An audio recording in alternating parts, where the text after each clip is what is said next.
Assalamualaikum warahmatullahi wabarakatuh. Waalaikumsalam warahmatullahi wabarakatuh.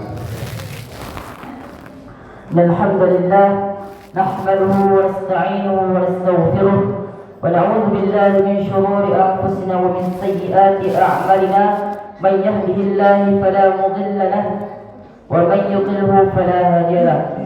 Asyhadu an la ilaha illallah wa asyhadu anna Muhammadan abduhu wa rasuluh la nabiyya ba'da. يا أيها الناس اتقوا ربكم الذي خلقكم من نفس واحدة وخلق منها زوجها وبث منهما رجالا كثيرا ونساء واتقوا الله الذي تساءلون به والأرحام إن الله كان عليكم رقيبا. يا أيها الذين آمنوا اتقوا الله حق تقاته ولا تموتن إلا وأنتم مسلمون. يا أيها الذين آمنوا اتقوا الله وقولوا قولا سديدا يصلح لكم أعمالكم ويغفر لكم ذنوبكم ومن يطع الله ورسوله فقد فاز فوزا عظيما.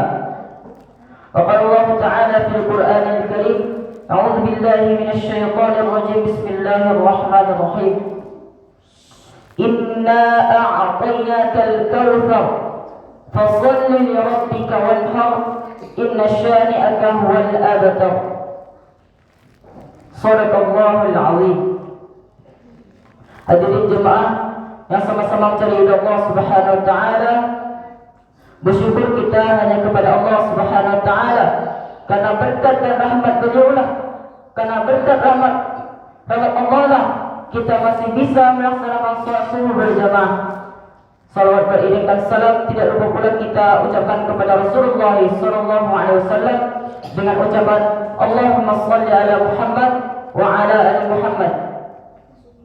Hadirin jemaah yang sama-sama mencari ridha Allah Subhanahu wa taala, dari ayat yang kami bacakan tadi yang artinya sungguh kami telah memberimu nikmat yang banyak.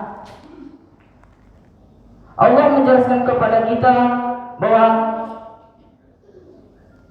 kita diberikan nikmat yang banyak oleh Allah Subhanahu wa taala.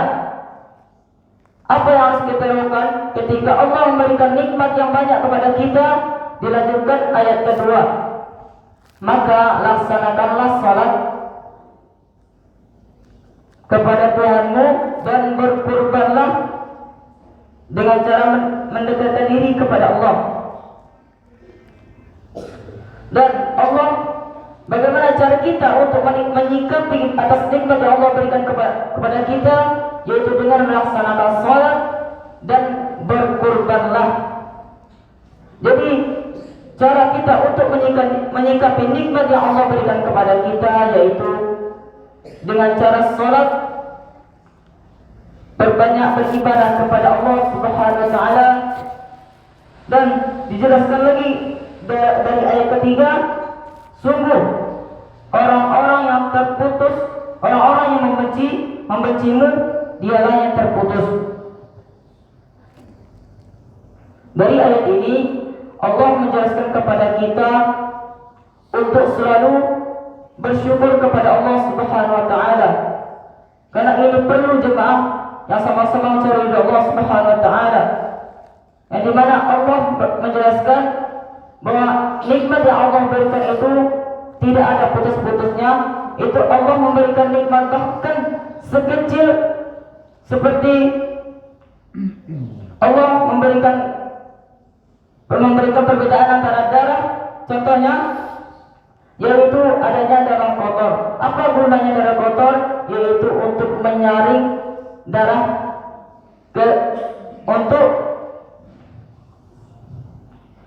untuk membersihkan darah-darah yang ada di tubuh kita. Itulah kegunaan yang ada di darah kotor tersebut. Bayangkan jemaah dirahmati oleh Allah Subhanahu wa taala, Allah telah memikirkan itu semua. Yaitu untuk apa? Untuk kita sebagai hamba-Nya. Maka dari itu jemaah yang dirahmati oleh Allah Subhanahu wa taala, hendaknya kita banyak bersyukur kepada Allah Subhanahu wa taala. Seperti apa contohnya lagi jemaah yang dirahmati oleh Allah Subhanahu wa taala? Contohnya lagi kita diberikan rasa aman untuk sholat berjamaah. Yang dimana kita contohkan lagi pada saudara-saudara kita yang pengen sekali sholat berjamaah di masjid, namun ada larangan bagi mereka jemaah dirahmati Allah Subhanahu wa taala. Ini menjadikan kita untuk belajar untuk bisa bersyukur kepada Allah Subhanahu wa taala. Bagaimana kita berada di posisi mereka, itulah menjadikan kita lebih bersyukur kepada Allah Subhanahu wa taala. Dan seperti contohnya lagi jemaah dirahmati Allah Subhanahu wa taala, perbanyaklah mencintai Allah. Pernah kami jelaskan kembali kepada jemaah dirahmati Allah Subhanahu wa taala untuk bisa mencintai Allah.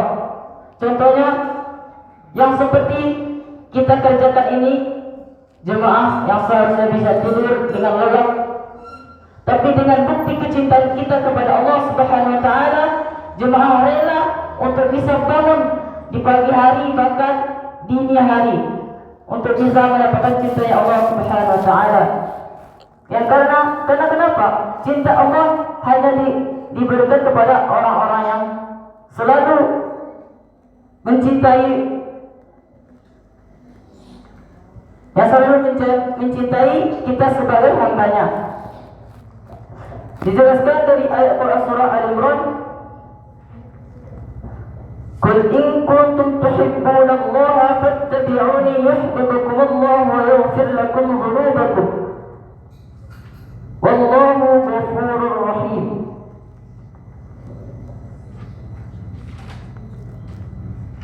Yang artinya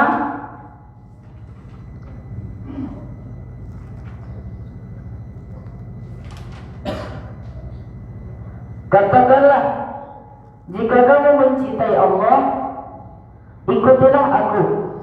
Niscaya Allah mencintaimu dan mengampuni dosa-dosamu.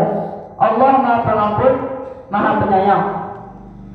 Dijelaskan lagi di ayat selanjutnya, "Qul athi'u Allah wa Rasul, fa in tawallaw fa inna Allah la yuhibbul kafirin." Katakanlah, taatilah Allah dan Rasul. Jika kamu berpaling, maka ketahuilah bahwa Allah tidak menyukai orang-orang kafir. Hadirin jemaah yang dirahmati oleh Allah Subhanahu wa taala, banyak sekali orang-orang yang baik yang dimana ketika kita sebagai orang-orang yang muslim, jika kita menjadi orang yang muslim memiliki hati yang baik, itu mendapatkan pahala oleh Allah Subhanahu wa taala bahkan di dunia maupun akhirat. Berbeda dengan saudara-saudara kita yang belum memeluk agama kita, dia hanya diberikan kenikmatan yang ada di dunia, tapi di akhirat tentu saja tidak. Jemaah yang dirahmati oleh Allah Subhanahu wa taala, orang-orang kafir itu orang-orang yang tidak mempercayainya adanya Allah dan Rasul. Jika dia tidak mempercayainya adanya Allah dan Rasulullah, maka dia termasuk orang-orang yang kafir. Karena orang-orang kafir dijelaskan dalam surah An-Nisa ayat 140, bahwa orang-orang kafir akan dimasukkan ke dalam neraka Jahannam bersama orang-orang munafik. Inna Allah jami'ul munafiqin wal kafirin fi jahannam jami'an. Dan sungguh Allah akan memasukkan orang munafik dan orang-orang kafir ke dalam neraka Jahannam. Nauzubillah min dzalik. Semoga kita tidak termasuk ke dalam orang-orang yang disebutkan oleh Allah, yang dibenci oleh Allah Subhanahu wa taala. Fattabi'u ya ulil absar la'allakum turhamun. Wabillahi taufiq wal hidayah. Wassalamu alaikum warahmatullahi wabarakatuh.